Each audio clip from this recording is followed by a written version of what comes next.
Welcome to Tanach Study and Sefer Study. I'm Nachliel Selavan, and this is Archaeology Snapshot on Shemuel I. And our goal for each one of the Sfarim in Tanach is to basically cover the four following questions, which is, when is the story happening? Who are the main players? Where are the events located? With some highlights from history and archaeology. And our book, Shemuel I, begins in a period which we've discussed several times, known as the Iron Age, more specifically Iron Age I. And Iron Age I, just to remind us, is that period of time we call Yehoshua Shoftim and the Hitnachalut, and the period of time leading up to a king with a centralized monarchy and government, which is expressed archaeologically in larger scale building operations, which would of course require a kingdom. And so Iron Age 2 really begins with David HaMelech once he's consolidated the kingdom and started what is known as the unified monarchy, which is really going to be the topic of Shemuel Bet. But in Shemuel Aleph, in Iron Age 1, we're basically transitioning into there. And I just want to show you one very important city from Iron Age 1 in Eretz Israel, because it's an important city archaeologically and historically speaking. In some aspects, it's even a bit of a game changer. And that is this picture, which is near Beit Shemesh. It's a fortified city from Iron Age 1 known as the Elah fortress, because it's by the Elah valley, Emek HaElah, which is where David fights Goliath. It's the famous battle with Philistines. But it's also a city known as Khirbet Qeiyafa, which is the Arab name for the place. And my father was actually involved with Foundation Stone, his organization, in funding this operation and bringing it to the news and helping the excavations done by Professor Yossi Garfinkel of the Hebrew University. And I actually excavated there a little bit, and I've interviewed Yossi Garfinkel later in a different site, so hopefully I'm going to link to that in some later episodes. That's going to be a lot of fun. But in any event, the reason I'm mentioning this Iron Age 1 fortress is because there's a discussion in archaeology of the identification of the city. Some call it Sha'araim, which fits into the story of David and Goliath. Some suggest maybe it's Siklag. There's different conversations as to what it might be, but it's a very important city. And one of the important discoveries in it is something that was found on a piece of clay. Now, this piece of clay, known as an ostracon in singular, in plural it's called ostraca, and we'll be hearing a lot about ostraca later in Melachim Aleph and onward. And on it is an ancient writing of some sort of Hebrew writing, Hebrew language, and it basically pushes back the distinction of Iron Age 1 to Iron Age 2. Because one of the distinctions between Iron Age 1 and Iron Age 2 is the degree of literacy that was common amongst people, as opposed to the aristocrats or the upper class or the scribal society. So this is more of a showing how writing and literacy was more spread out. So that's an important discussion, and this goes into other areas as well. But I just wanted to point out that this is a very important site that we do have to mention. And this is a picture from Foundation Stone, which is again my father's organization, who had a whole operation there. They actually kind of helped fund the excavations, which were done by the Hebrew University under Professor Yossi Garfinkel, who I also interviewed on a separate excavation in Tel Achish, and hopefully we'll get to discuss that in Sefer Melachim. But in any event, we talk about the Iron Age as beginning, the Iron Age 2, beginning more or less with David HaMelech. So I'm showing you a very, very famous mosaic from a synagogue floor, a Byzantine synagogue floor, which was found actually in Aza, which is one of the 5 Saranei Pilishtim, the 5 cities of Pilishtim, which we're going to get to later. So I thought that would be really nice to show you. And we're going to end this episode of Shemuel Aleph with Mount Gilboa, Archaeology Gilboa, which is where Shaul and Yehonatan die in the battle against Plishtim, the tragic death of Shaul and Yehonatan, which ends with the lamentation of David HaMelech. Now I'm mentioning this because the division into Shemuel Aleph and Shemuel Bet is a Christian division. In fact, all of our chapters of Tanach, and there's 929 of them, you may have heard of Project 929, Tanach B'Yachad. If not, I'll link that in the description. You can look them up. There's a Hebrew and an English 929, which are only using the same name, but are really two different organizations. In any event, those chapters in Tanach that we know are 13th century church chapters, which were there for whatever reason, but because they had the press at their disposal, and if we wanted to print Tanakh, we'd have to go according to that. So it sort of became common to use the Christian division into chapters. But we need to understand that those chapters don't have any innate Jewish significance. And in addition to that, the division of Sefer Shemuel into Shemuel Aleph and Bet, and the same goes for Melachim, and the same goes for Divrei Hayamim, as well as Ezra and Nehemiah being two separate books, that's all part of that 13th century Christian division. And so I'm going to take a little bit of liberty to sort of keep the integrity of what we're broadly calling Shemuel Aleph, but where it really should end, at least in terms of the story, which is David HaMelech saying the Kina on David, on Shaul and Yehonatan on Har Gilbua. And I'm going to begin Shemuel Bet with the chapters which have to do with David HaMelech consolidating his kingdom after the death of Shaul. So moving on. Now in terms of highlights, I would say that one of the most important one, of course, has to be Shiloh, Mishkan Shiloh. And where is Mishkan Shiloh?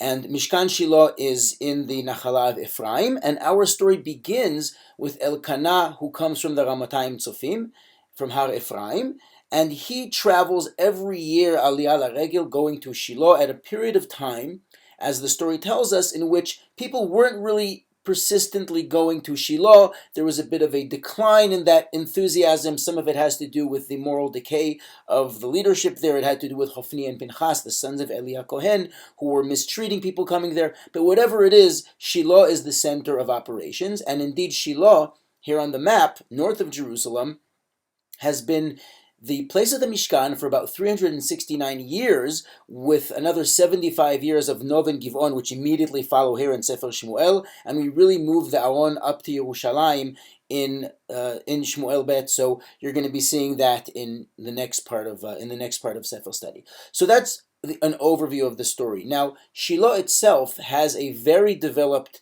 visitor center, which I visited very recently. I filmed some videos and I'm going to show you one very soon, but there's a lot to do there, and I'm going to link into the description because there's a lot to see. Their website gives you a sense of the things that you can do on site when you go there. There's also a 3D virtual tour on the site, but when you go onto the site itself, in the visitor center, there's a multimedia center, there's archaeology, there's even Byzantine churches with an inscription which actually helped us date and identify that that's the biblical Shiloh. There's Canaanite period walls surrounding the old city, and then there's Israelite Iron Age style building on top of that. So there's a lot to see there. It's a very important site. One of the highlights of the site is this observatory, this outlook, rather, a tatzpit, where you can see all of the Tel and the surrounding area with a very well-made video inside about the whole story of Shiloh and Tfilat Chana, Chana's prayer, and why it's so important. But an archaeological find, which is very important, which specifically has to do with seeing, is that around the outskirts of the city were found many broken pieces of pottery from the Iron Age. Now, why is broken pottery on the outskirts of the city important? That has to do with a very special halacha, which has to do with clay, with pottery, which is used for Kedusha, which is used only once when you eat things of Kedusha, but then if it's mekabel tum'ah, so you can't really purify it, you can't be metahel the pottery, the clay cheres. And so what would happen in Shiloh, when people would come for hundreds of years to bring korbanot and to eat, they would be able to eat bechol ha'ro'eh, as Chazal say, as far as you can see. And that has to do with the outlook, just as a nice connection. And then when you finish using your clay vessels, which obviously are going to be tameh, then you can't purify them, so you rather break them. Think of Jimi Hendrix breaking his guitar on stage after playing it, because after Jimi Hendrix played with the guitar, there's no going up. You know, it's like ma'alin b'kodesh ve'en moridim, but it can't get any higher than that. So anyway, these clay cheres, these pottery, were found broken because they broke it after eating the korbanot. So that's a very beautiful thing that has been found around Shiloh. Now, I usually talk about wineries, but this time, since I already mentioned Shiloh Winery earlier on in Yehoshua, and I'm going to still link to that in the description, I would like to talk about something else that you can go to today and you can do to support the local economy, and that has to do with olive oil. So there is an olive press called Meshek Achiya, and I have one of their bottles here, which I got one of these jerry cans of several liters of olive oil, and that's the picture here. Now, what's special about Meshek Achiya? First of all, the name. Achiya HaShiloni, Achiya from Shiloh, was a prophet who played a very important role in setting off Yerovam ben Nevat to establish the kingdom of Israel, the 10 tribes, as well as then rebuking him, giving him tochecha when he went astray. So that's a story from Melachim Aleph, but we're not going to have so much time to talk about that then, but here is the perfect time to mention it because we're talking about Shiloh. In addition to that, I may have mentioned that I'm a Kohen earlier with the clay Evan. Well, if you go into Meshech Achiya and you tell them I am a Kohen, they will give you a jar like this, a full jug of olive oil, which is shemen teruma. Now, teruma oil means that it's oil which only Kohanim can consume, and because we are all tme'eh met, we all have this impurity which we need para aduma to help us purify ourselves from, so we can't eat teruma. But there's one thing you can do. You can burn the oil. It's called shemen serefa. So you may be familiar with the Mishnah from Shabbat, ein madlikin b'shemen serefa b'yom tov, but on Shabbat, you can light with teruma oil, and I have been lighting my Hanukkah candles the entire Hanukkah with olive oil, which I got for free as a Kohen from Meshech Achiya because it's shemen serefa. And my mother lights all year round with olive oil from teruma from Meshech Achiya. It comes with special instructions for how to use it, how to dispose of it. That's living in Eretz Israel. So that's really cool. Now, I would like to talk about the location of the Mishkan because there have been excavations in Shiloh for over 100 years, and there's a suggested location in the north of the city. And in order to explain that, I'm going to take you to a video that I recorded on the spot in the summer, which describes the story of our next highlight, which is the Battle of Even HaEzer, when the Aron was taken out of the Mishkan and captured by Plishtim, and then Shiloh was destroyed. So I'm going to show you the video, and then we're going to discuss it. Welcome to the ancient site of Shiloh. We are standing right now in the place which is assumed to be where the Mishkan, the tabernacle, stood for 369 years. You're looking at some ancient remains that were excavated here. There's excavation in process, but this has been assumed to be the site of the Mishkan for about 100 years. And I want to go straight into our story in Shemuel Aleph Perek Daled. We're in chapter 4, and we are in the story of the battle where the Philistines captured the Aron Babrit, the Holy Ark, and took it into Philistine territory where it stayed for a whole bunch of time. Now, the story places Elah Kohen Gadol, the high priest, who's in his 90s, he's very, very old, and he is sitting at the entrance to the Mishkan, the entrance to the tabernacle, waiting, overlooking the road, the pathway into the city, because he is desperate and eager to know what has been the fate of the battle. His 2 children, Hofni and Pinchas, are in battle, and the Holy Ark has been taken out of the Mishkan here and into battle.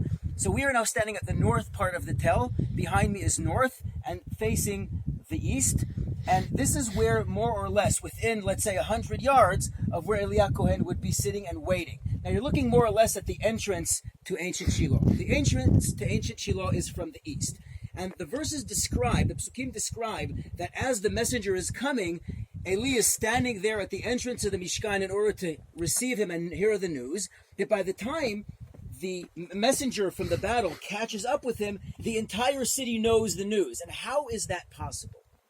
In order to understand how that's possible, you need to stand here with us on the actual site and see how everywhere you look around is a ravine. We're just going to turn around and see how it's all ravine. And to the south, this is the actual town.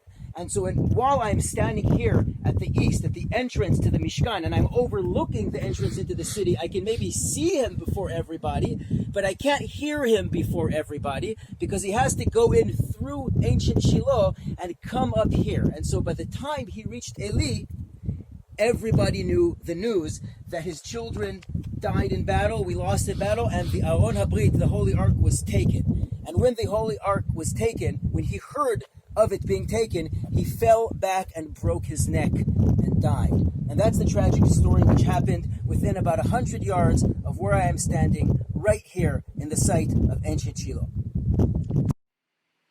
Now, I do want to apologize for the noise. It was windy.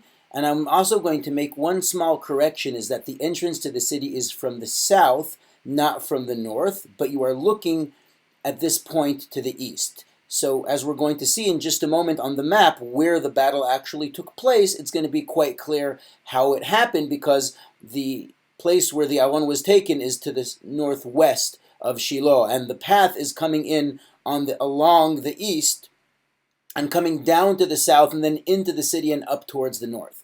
And so that's more or less the idea. Now, the Battle of Ebenezer, taking a look at this map of Herzog's Tanach website, of course, you can see Shiloh on the top right of the map, and then to the northwest we have Ebenezer, and to the bottom we have in red the 5 cities of the Philistines, and we also have where the Aron went to in the end. So let's pretty much try to follow what exactly happened in the Battle of Ebenezer before we get into some fun stories from archaeology. So the Aron starts off in Shiloh.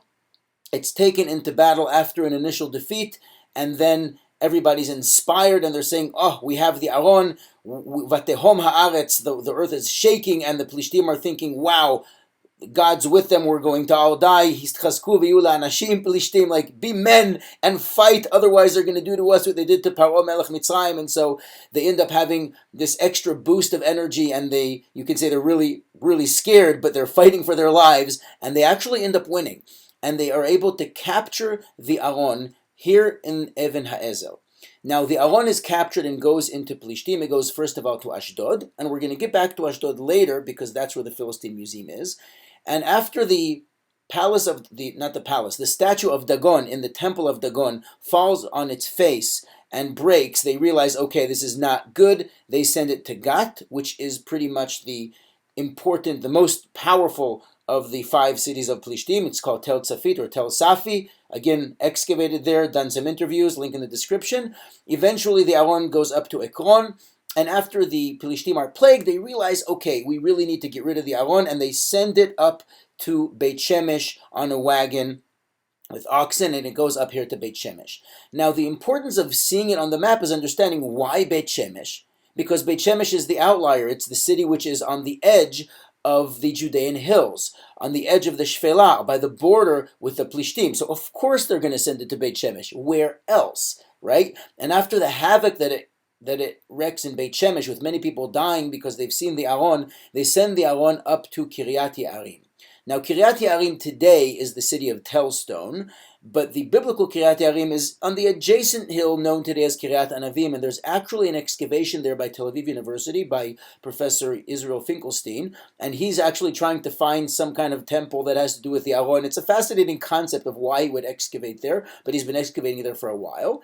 And what I want to point out to you is that Tellstone, or Kiryat Ye'arim, even though it's not biblical Kiryat Ye'arim, it's adjacent, but their logo of the town has the Luchot HaBrit on it, as you can see in this picture. And the reason for that is obvious. The reason for that is because the Aron was in Kiryat Ye'arim for a while until it was brought up into Yerushalayim, and we're going to get to that, Bezrat Hashem, in Shemuel Bet. So what I would like to do with you is to talk about a little bit of archaeology which has to do with the story. So first of all, this picture of Philistines with a wagon with oxen and a box in the back is from a temple of Ramses III in Egypt, which, remember, Ramses III repelled the Sea People, which is these invaders, which are part of the collapse of the Late Bronze Age, who tried to invade our coast and were successful, tried to invade Egypt and were repelled by Ramses III. So that's kind of a cool story. And the box in the back, in argaz, remember that the Philistines put these golden hemorrhoids into an argaz and sent them up to Beit Shemesh. And that word argaz shows up only in one story in Tanach. It shows up twice, but in this story.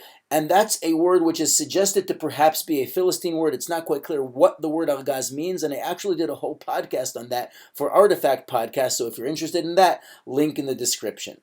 But I want to take you again to one of my favorite synagogues, my favorite shuls of the ancient world, which is the 3rd century Dura Europa synagogue on the Euphrates River in Syria. And this is the museum in Damascus where the synagogue was thankfully brought to in time, well, almost 100 years ago, but ISIS blew up the original building in 2013, and so it's really lucky and fortunate that it's in Damascus, it's been preserved. But in any event, this synagogue is the earliest synagogue painting in the world, and it has dozens of pictures of stories from Tanach, and I've mentioned this earlier.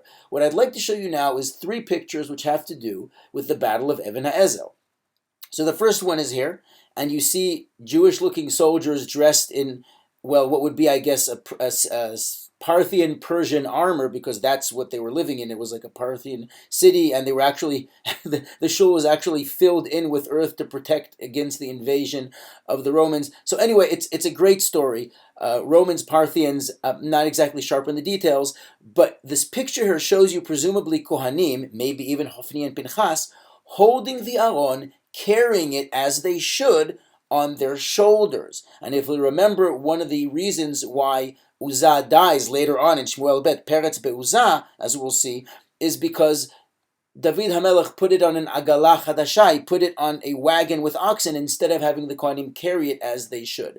Now, if you look at the way the Aron looks, it looks like the literal translation of Aron, which is a closet or an ark. It's just a protective case for the Aron in battle. I don't think everyone was looking at it, but however it worked, this is people in the year 240 envisioning it and making a picture of it. They didn't have the Temple Institute to envision it. So wherever this picture came from, it's actually important in Jewish art history. But I just want to take you to the next picture from the Battle of Ebenezer. Here's us, the Israelites. I guess we weren't really called Jews at the time. Bnei Israel fighting the Plishtim at the battle, and of course the Aron was taken. And where does the Aron go? It goes to Ekron. And what happens in Ekron, which is known today as Tel Mikne, by the way? The temple of Dagon is found in the morning with a statue of Dagon broken on the floor. Now, the way these 3rd century Jews had the picture painted is very much in light of the Hellenistic influence of the time, and so it looks very much like a Hellenistic temple, and the statue looks like a Hellenistic statue. And you can see, of course, the wagon with the oxen and the Aron being sent up towards Beit Shemesh. Now, one point about Dagon, we usually assume that Dagon is some sort of fish god because it sounds like the word dag, so you think of some sort of, I don't know, Poseidon or mermaid god or something. It's actually an adopted god. In other words, the Philistines came in from somewhere in the Aegean Sea, adopted the Canaanite god of grain, Dagan, like Verov Dagan Vetirosh, grain, Dagan. That's what Dagon actually comes from. So that's something that we know from archaeology, which is really, really cool. But this is not archaeology from the period of time, but it's archaeology of that story, which is really, really fun. And I really had to share it with you. But now let's get into the Philistines, the Philisttim. Now the Philisttim are the thorn in our backside all the way to the time of David HaMelech and later on in Shmuel Bet, where he finally is able to suppress them strongly enough that they're no longer a threat, but they're constantly there on our backside, and it's really only until Hazael, the king of Aram, destroys some of these cities that they're totally ended. So the Plishtim are there. They're very, very powerful. They control the coastline, and there's a lot of archaeology that's been discovered about them. First of all, in Ashdod is the Philistine Museum, and I'm going to link that again in the description. That's me in costume. You can dress up in Philistine costume. It's really cool. But if we're going to talk about the Plishtim in Sefer Shemuel, the first thing we're obviously going to think about is the battle of David and Goliath. So I just want to take us to the map where it happens, and just because we don't have so much time to talk about Shaul HaMelech and David HaMelech here, so at least I'm going to mention just a couple details, okay? So first of all, Givat Shaul, not to be confused with today's modern Givat Shaul. The Givat Shaul is more next to Chizme, next to Givat Ze'ev, Pisgat Ze'ev. It's in the east. It's more to the east. But in any event, this is more or less a biblical Givat Shaul. It's not our Givat Shaul of today. It's more like East Jerusalem, as I said. There's Mitzpah in red. That's where Shmuel HaNavi gathers everybody to anoint the king. Anyway, that's where Shaul is from. David HaMelech is from Bethlehem, Yehuda. There are several places called Bethlehem. And in the battle, remember they were on the frontier, and David HaMelech's, well, he's not king yet. David's brothers are there in the front of the battle, in the frontier, and David is sent to give them something, and he ends up jumping into the battle. So Bethlehem is actually important for our story. Now, our battle is happening in the Elah Valley, in Emek HaElah, right off Highway 38, Beit Shemesh ben Socho ben Azekah be'Efes Damim, between Socho and Azekah, in a place called Efes Damim. What is Efes Damim? Is it the name of a place, or is it an idea? Well, there are a couple suggestions as to what Efes Damim actually means. Efes Damim, first of all, can be the tax-free zone, because you're sort of in between the Plishtim and Hare Yehuda, the Judean hills. So it's sort of like that no man's land. But it can also mean no blood is drawn yet. The battle is yet to happen, because Damim can either mean money or it can mean blood. which is interchangeable. They are both sort of a generic interchangeable currency in concept.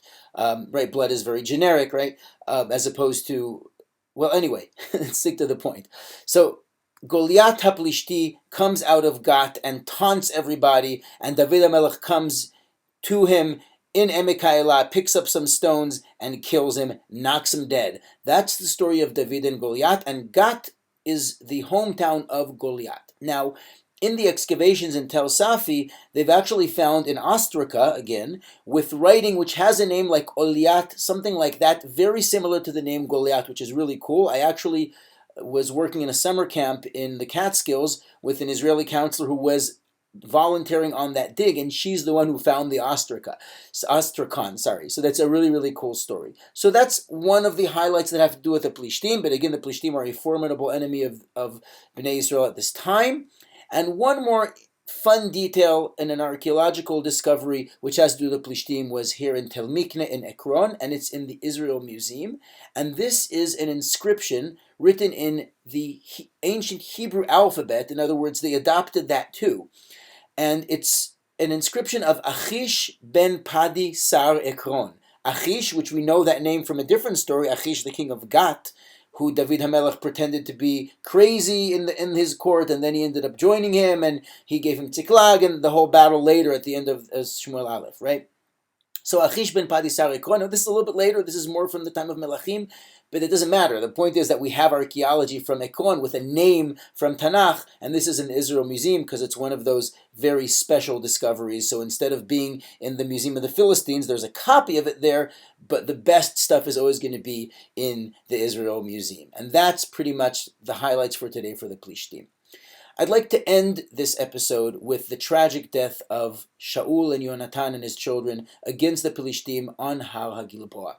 The Gilboa is in Emek Israel, and it's a beautiful mountain, and I want to just show you three important sites, locations from the story. So after Shaul and Yehonatan are killed in Har Gilboa, the Philistines hang their bodies to deter people and to be mevazeh them, to disgrace them on the walls of Bet She'an. Now, Bet She'an is a very important city, all the way up to the Roman period. It was called Scythopolis then, and there's synagogues from there. But the Jews, the people from Yavesh Gilad, not Jews, from Yavesh Gilad, risked their lives, crossed the Jordan at night, and took the bodies down to bury them. And it did a chesed with Shaul and Yehonatan and his sons, for which David owed them a huge favor and treated them well, Anshe Yavesh Gilad.